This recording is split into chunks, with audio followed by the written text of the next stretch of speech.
हिंदी काव्य साहित्य के इतिहास को विभाजन करके हमने अध्ययन की दृष्टि से सरल बनाया, ठीक वैसे ही इस गद्य के इतिहास को भी हमने अनेक भागों में बांट करके इसका अध्ययन किया।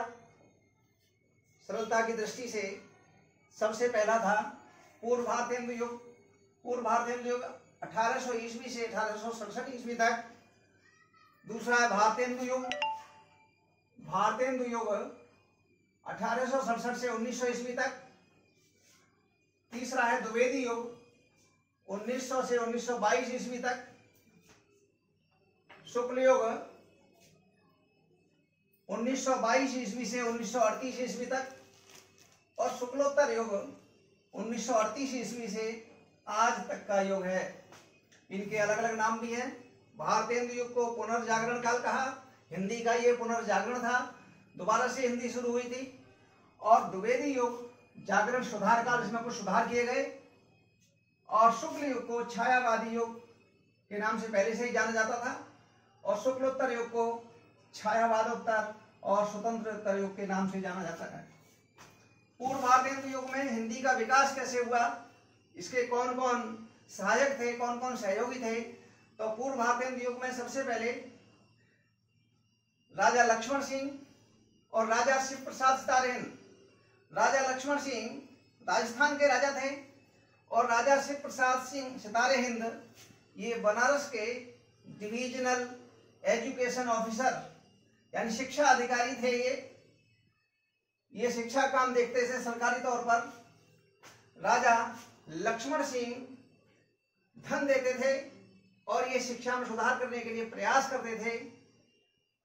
इस प्रकार से दूसरा जो था फोर्ट विलियम कॉलेज, अंग्रेजों ने अपने बच्चों के लिए व्यापार में सरलता लाने के लिए हिंदी सिखाना शुरू किया था।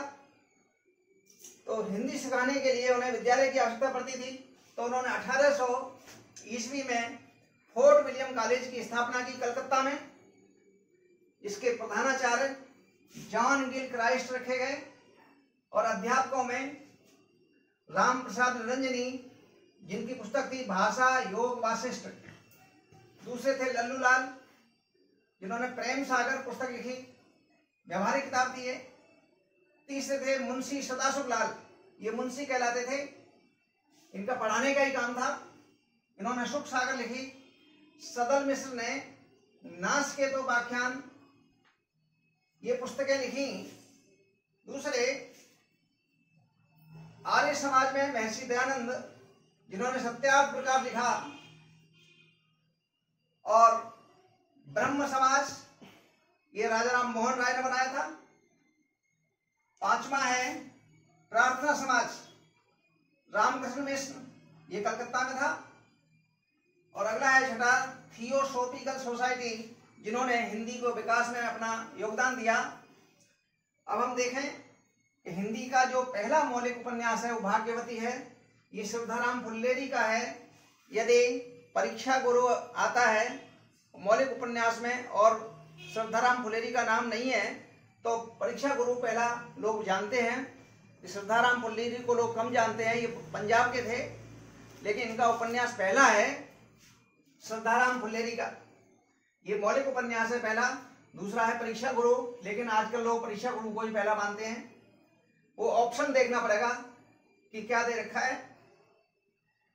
राजा लक्ष्मण सिंह ने शाकुंतलम और रघुवंश का हिंदी में अनुवाद किया। और राजा शिव प्रसाद सितारेहिंद ने बेताल पचीसी, आलसियों का कोड़ा, राजा भोज का सपना ये पुस्तकें लिखी।